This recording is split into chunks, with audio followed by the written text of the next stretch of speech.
Hello, কেমন আছেন? সবাইকে অনেক অনেক ভালোবাসা। আর আজকের ভিডিওটা একটু ডিফারেন্ট হতে যাচ্ছে। কেন যাচ্ছে? কারণ হলো আজকের ভিডিওর পর থেকে আমরা কোজারেক্সের যে প্রোডাক্টটি পাই, আমরা সেই প্রোডাক্টটা ভেরিফাই করতে পারবো। কোজারেক্সের ভেরিফাই করার জন্য কোজারেক্স তার সার্ভারে একটা সিস্টেম রাখছে, সেই সিস্টেমটা নিয়ে আজকে আলোচনা করবো। আমাদের বাংলাদেশে যতগুলো প্রোডাক্ট আছে সেই প্রোডাক্টগুলোর ভিতরে যদি দেখি, আপনি দেখবেন এখানে যে প্রোডাক্ট আছে এখানে একটা সিকিউরিটি স্টিকার ব্যবহার করেছে। কেন?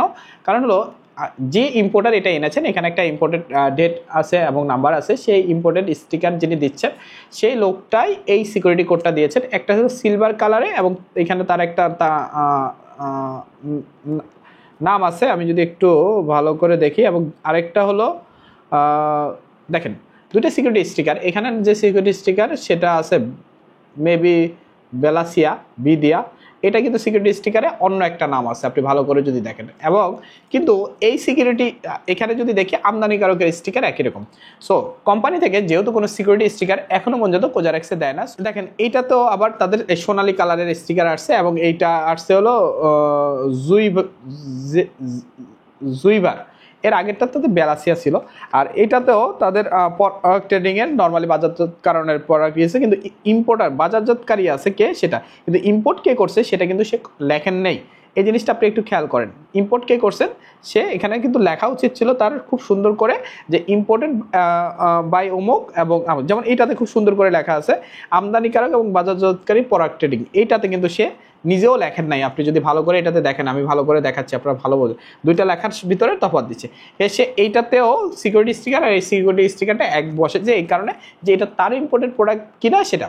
তো যেহেতু সে এই চ্যানেলটা মেনটেন করছে, তাকে আমি অনেক ধন্যবাদ জানাই। তার কাছ থেকে প্রোডাক্টটা নিলে আপনার প্রোডাক্টটা অরিজিনাল হওয়ার সম্ভাবনা বেশি। কারণ কোনো একজন পার্সন তার এইটা নকল করতে পারলেও তার এই সিকিউরিটি কোডটা নকল করতে পারবে না। এটা কোনো ইম্পোর্টার থেকে, এটা কিন্তু কোনো ফ্যাক্টরি থেকে দেওয়া না। বাংলাদেশে অন্য ইম্পোর্টাররাও আছেন, যে ইম্পোর্টাররা নিয়ে আসেন, সেটা যে জায়গারই প্রোডাক্ট হোক, প্রোডাক্টটা অরিজিনাল কিনা সেটা আমরা জানবো। যেহেতু আপনি যদি লাইকোর একটা প্রোডাক্ট নেন বা ফকালিউরের একটা প্রোডাক্ট নেন অথবা আইমেজিকের একটা প্রোডাক্ট নেন, চাইনিজ যে প্রোডাক্টগুলো আছে, বা আপনি যদি চান যে 3W এর একটা প্রোডাক্ট নেন, সেক্ষেত্রে আপনি অফিসিয়ালি যদি কোনো স্টিকার না থাকে, তাদের অফিসিয়াল স্টিকার আছে, কাদের কোম্পানির অফিসিয়াল স্টিকার আছে, সেই স্টিকারের মাধ্যমে আপনি ভেরিফাই করতে পারবেন। সো আজকে আমরা যেটা দেখবো সেই জিনিসটা যদি দেখি, আমরা কিভাবে কোজারেক্সের প্রোডাক্টটা ভেরিফাই করব।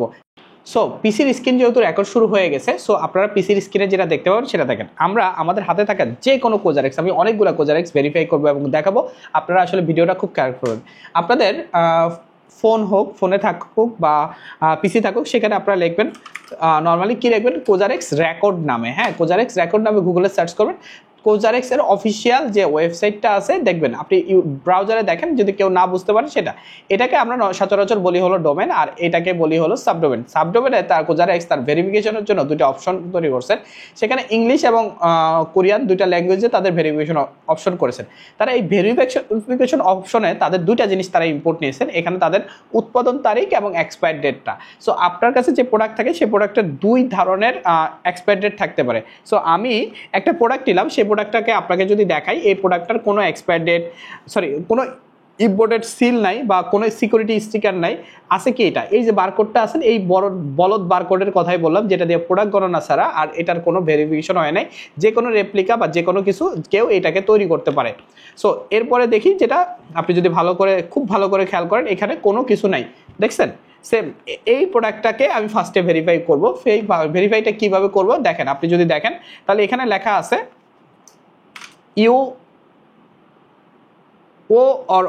ও অথবা 06 হবে। আমি 06 দিলাম, 061 দেখি আমি মিল হয় কিনা। ফার্স্টে 06 দিলাম, যেহেতু এই যে লেখাটা আপনাদের সামনে ভালো করে শো অফ করছি, মনে হয় ক্লিয়ার দেখা গেছে। আর এক্সপায়ার ডেটটা এখানে লেখা আছে, যেহেতু 2027 এক্সপায়ার ডেট লেখা আছে। তারপরে লেখা আছে হলো 06, তারপরে লেখা আছে ডেটও 06। সো এই তারিখে যে এক্সপায়ার ডেট আছে, এইটার যেটা ম্যাচ করেছে সেটার সাথে দিয়ে আমি সার্চ দিলাম। সার্চ দেওয়ার পর খুব সুন্দর করে এই প্রোডাক্টের নাম চলে আসছে। এবং এটা এখন কথা হলো, একটু আগে আমি আপনাকে বলেছি যে এটা 0 হবে মেবি। এখানে যদি আমি ও দেই তাহলে কি হয়, আমি যদি এই সার্চটা দিয়ে দেখি, যদি সার্চ দিলাম, দেখেন খুব সুন্দর করে লেখা আছে এটা হিস্টোরিতে নাই এবং এই প্রোডাক্টটা টোটালি কনফিগ হতে পারে। এবং যেহেতু কনফিগ হয়, তাহলে আপনি চাইলে এটাকে তাদের কাছে একটা রিপোর্ট করতে পারেন। এবার সেম অ্যাজ আমি যে প্রোডাক্টটাতে আপনার স্টিকারাইজ আছে, সেই প্রোডাক্টটা নিয়ে কথা বলতেছি। সো এইটা দেখেন এখানে তাদের একটা ব্যাস কোড আসছে, সেই ব্যাস কোডটাতে যদি আমি এন্ট্রি দিই, এই ব্যাস কোডটা দেখা যাচ্ছে কিনা আমি জানি না। সো ব্যাস কোডটা হলো 4F। দেখেন আমি কেন এর আগে ও বসতে চাইছিলাম 4F142148, আর তাদের এক্সপায়ার ডেটটা হলো 2027/6। এটাকে যদি 6/6 দিয়ে দেখি, হ্যাঁ আমার এমনও তো হতে পারে এটাকে 6/6 দিয়ে যদি দেখি, দেখুন এটা সার্চ দিলাম তাহলে কিন্তু এন্ট্রি কনফিগ হয়েছে। এটার অরিজিনাল কত, লাস্টে কিন্তু ডেটটা হলো 17। আমি এবার 17 যদি দেই, 17 যদি দিলে কি হয় দেখেন সাথে সাথে কিন্তু প্রোডাক্টটা পাওয়া গেছে এবং তাদের ডাটাবেজে এটা আছে। ভাই দুনিয়ার সব কিছু করা যাবে, কিন্তু এই ডেট এবং এইটার যদি কোনোভাবে মিসম্যাচ হয় তাহলে এটা কখনোই কোনো পাবলিক এটাকে ভেরিফাই করতে পারবে না। এই জিনিসটা আপনাকে মাথায় রাখতে হবে, এবং এই জিনিসটা মাথায় না রাখলে আপনি কিন্তু মানে প্রোডাক্ট সম্বন্ধে জানতে পারবেন না। সো আপনার হাতে যদিও কখনো স্টিকার ছাড়া বা আপনার হাতে কোনো ইম্পোর্টেড স্টিকার যা প্রোডাক্ট যায় সেটা ফার্স্টে বিচলিত হবেন না। বিচলিত না হয়ে আপনাদের যেটা করতে হবে সেটা হলো অবশ্যই যে আমি কোজারেক্সে প্রোডাক্টটা ভেরিফাই করে ফেলবো, আর কোজারেক্সে ভেরিফাই করলে মন থেকে শান্তি পাবেন। এখন দেখেন কেন এই কাজটা হয় সেটা নিয়ে আবারও বলি। যখন নন চ্যানেল প্রোডাক্ট হয় সেই প্রোডাক্টটা কিছু কম দাম পাওয়া যায়, আর কম দামে পাওয়া গেলে অনেক সময় যেটা আমরা একটা ফোন কিনি, রাইট? আপনার আর আমার কাজ কি দেখেন, এই যে আমার হাতে যে ফোনটা আছে এই ফোনটার ক্ষেত্রেই বলি, এটা কিন্তু অফিসিয়াল ফোন না। হ্যাঁ আমার এই আইফোনটা অফিসিয়াল, এটা কোনটা হলো আমাদের বাজারে বা যেটা দেখেন। এখন আপনি আনঅফিসিয়াল ফোনটা কিনছেন কেন? আপনি তো জানেন যে এইটা অরিজিনাল বাট আনঅফিসিয়াল। সেম জিনিসটাই আমি আপনাদের কাছে তুলে ধরলাম। দিস ইজ আপনি যদি ধরেন এটা হলো আপনার অফিসিয়াল আর এটা হলো আপনার আনঅফিসিয়াল, কিন্তু আপনাকে বুঝতে হবে আনঅফিসিয়ালটা কিনতে যে আপনি কপি প্রোডাক্টটা কখনোই কিনতে পারেন না। সো এই জন্য বি কেয়ারফুল থাকবেন। আর আজকের ভিডিও যদি ভালো লাগে তাহলে অবশ্যই একটা কমেন্ট করুন। এরকম ডিফারেন্ট ভিডিও নিয়ে কিন্তু আমি আপনাদের মধ্যে হাজির হতে চাচ্ছি, যাতে আপনাদের অনেক কিউরিওসিটি দূর হয়। দূরে থাকবেন তাদেরকে ওই সকল ব্লগাররা যারা টাকা খেয়ে পণ্য প্রমোট করে। সো আল্লাহ হাফেজ।